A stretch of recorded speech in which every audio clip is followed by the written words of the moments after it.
Hello viewers, welcome to Ooty cooking channel. இன்னைக்கு ரொம்பவே சூப்பரான டேஸ்ட்ல ஆட்டு தலைக்கறி குழம்பு செய்ய போகிறோம். ரொம்பவே சுவையான காரசாரமான தலைக்கறி குழம்பு எப்படி செய்யறதுன்னு பார்க்கலாம் வாங்க.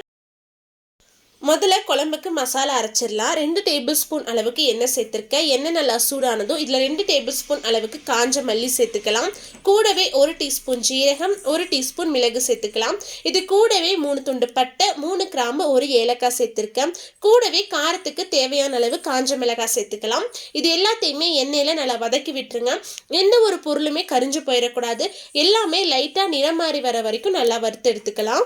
மசாலா பொருட்கள் எல்லாமே எண்ணெயில் நல்லா வறுபட்டு வந்ததும் இதில் அரை கைப்பிடி அளவுக்கு பூண்டு சேர்த்துருக்கேன். கூடவே 3 இன்ச் இஞ்சியை கட் பண்ணி சேர்த்துக்கலாம். இது கூடவே 1 கைப்பிடி நிறைய சின்ன வெங்காயம் சேர்த்துக்கலாம். இது எல்லாத்தையுமே எண்ணெயில் நல்லா வதக்கி விட்டுருங்க. வெங்காயம் ஒரு 50% மதங்கி வந்தாலே போதும். வெங்காயம் எல்லாம் ஒரு 50% மதங்கி வந்தோடனே அடுப்பு ஆஃப் பண்ணிவிட்டு இதில் ஒரு கொத்து கருவேப்பிலையில் சேர்த்துட்டு அந்த சூட்லேயே லைட்டாக வதக்கி விட்டுருங்க. இது கூடவே குழம்புக்கு தேவையான அளவு தேங்காய் சேர்த்துக்கோங்க. தேங்காய் அதிகமாக சேர்த்தோம்னா குழம்பு நல்லா சுவையாக இருக்காது. 3லேருந்து 4 டேபிள் ஸ்பூன் அளவுக்கு திருவின தேங்காய் சேர்த்துட்டு சூடு ஆறுனதுக்கு அப்புறமா நல்லா திக்கான பேஸ்ட்டை அரைச்சி எடுத்துக்கலாம். குழம்பு தாளிக்கிறதுக்கு 3 டேபிள் ஸ்பூன் எண்ணெய் சேர்த்துருக்கேன். எண்ணெய் சூடானதும் இதில் 2 துண்டு பட்டை, 2 கிராம்பு சேர்த்துக்கலாம். கூடவே 1 டீஸ்பூன் அளவுக்கு சோம்பு சேர்த்துருக்கேன்.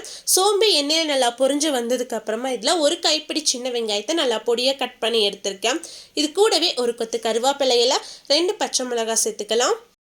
இது எல்லாத்தையுமே எண்ணெயில் நல்லா வதக்கி விட்டுருங்க. வெங்காயம் நல்லா பொன்னிறமாக ஆகிற வரைக்கும் எண்ணெயில் வதங்கி வரணும். கண்டிப்பாக சின்ன வெங்காயம் சேர்த்து செஞ்சிங்கன்னா தான் குழம்பு ரொம்ப நல்லா டேஸ்ட்டாக இருக்கும். வெங்காயம் நல்லா வதங்கி வந்துருச்சு. இப்போ இதில் நல்லா பழுத்து ஒரு தக்காளியை கட் பண்ணி சேர்த்துருக்கேன். கூடவே 1/4 டீஸ்பூன் அளவுக்கு மஞ்சத்தூள் சேர்த்துட்டு தக்காளி நல்லா சாஃப்ட் ஆகிற வரைக்கும் எண்ணெயில் நல்லா வதக்கி விட்டுருங்க. தக்காளி இந்த அளவுக்கு நல்லா சாஃப்டாக வதங்கி வந்ததுக்கு அப்புறமா இதில் நம்ம தலைக்கறி சேர்த்துக்கலாம். தலைக்கறியில் நல்லா வெதுவெதுப்பான தண்ணி சேர்த்து கல்லுப்பு மஞ்சத்தூள் சேர்த்து 5லேருந்து 6 தடவை நல்லா அலசி இந்த அளவுக்கு நல்லா சுத்தம் பண்ணி எடுத்து வச்சுருக்கேன். கழுவி க்ளீன் பண்ணி எடுத்து வச்சிருந்த தலைக்கறியை சேர்த்துக்கலாம். இது கூடவே தேவையான அளவு உப்பு சேர்த்துட்டு இந்த தலைக்கறியை ஒரு 10 நிமிஷம் நாம் மசாலாவோட நல்லா வதக்கி விடணும். அப்போ தான் தலைக்கறியோட ஸ்மெல் இருக்காது. தலைக்கறியிலேருந்து கொஞ்சம் தண்ணி விட ஆரம்பிக்கும். அந்த தண்ணியெல்லாம் வற்றி போகிற வரைக்கும் நாம் எண்ணெயில் நல்லா வதக்கி விடணும். தலைக்கறி இந்த அளவுக்கு நல்லா வதக்கி விட்டதுக்கு அப்புறமா இதில் நம்ம அரைச்சி எடுத்து வச்சிருந்த மசாலாவை சேர்த்துக்கலாம். கூடவே தேவையான அளவு தண்ணி சேர்த்துட்டு நல்லா கலந்து விட்டுருங்க. குழம்பு கொஞ்சம் தண்ணியாக இருக்கணும். ஏன்னா இந்த தலைக்கறி நல்லா வெந்து வரணும். அதனால் கொஞ்சம் தண்ணியாக இருக்கிற மாதிரி பார்த்துக்கோங்க.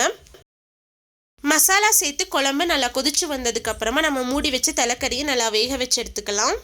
தலைக்கறி வேகிறதுக்கு டைம் எடுக்கும்னு நினச்சிங்கன்னா நீங்கள் ப்ரெஷர் குக்கரில் சேர்த்து 5 விசில் விட்டு எடுத்திங்கன்னா ரொம்ப சீக்கிரமாக வெந்து வந்துடும். நான் இன்றைக்கி மண்பானையிலே தான் வேக வச்சு எடுக்க போகிறேன். அப்போ குழம்பு இன்னும் நல்லா டேஸ்ட்டாக இருக்கும்.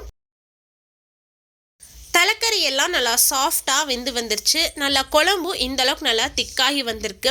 நம்ம வேக வைக்கும் போது கொஞ்சம் தண்ணியாக இருக்கணும். நல்லா கொதிச்சு வந்ததுக்கு அப்புறமா குழம்பு சுண்டை வச்சு நல்லா திக்காக எடுத்துக்கோங்க. குழம்பு நல்லா திக்காக இருந்தால் தான் ரொம்ப நல்லா டேஸ்ட்டாக இருக்கும். குழம்புக்கு உப்பு சரியாக இருக்கான்னு செக் பண்ணி பார்த்துட்டு இதில் ஒரு கைப்பிடி நிறையா பொடியாக நறுக்கின மல்லி இலை சேர்த்துட்டு கலந்து விட்டுடலாம். மல்லி இலை கொஞ்சம் அதிகமாக சேர்த்திங்கன்னா தான் குழம்பு நல்ல மணமாகவும் சுவையாகவும் இருக்கும். அவ்வளோதான், ரொம்பவே சுவையான காரசாரமான தலைக்கறி குழம்பு ரெடி ஆயிடுச்சு. நம்ம ஃப்ரெஷ்ஷாக மசாலா அரைச்சி செஞ்சனால இதோட சுவை ரொம்பவே சூப்பராக இருக்கும். கண்டிப்பாக நீங்களும் இதே மாதிரி உங்கள் வீட்டில் செஞ்சு பார்த்துட்டு எப்படி இருந்துச்சுன்னு மறக்காமல் கமெண்ட்ஸில் சொல்லுங்கள்.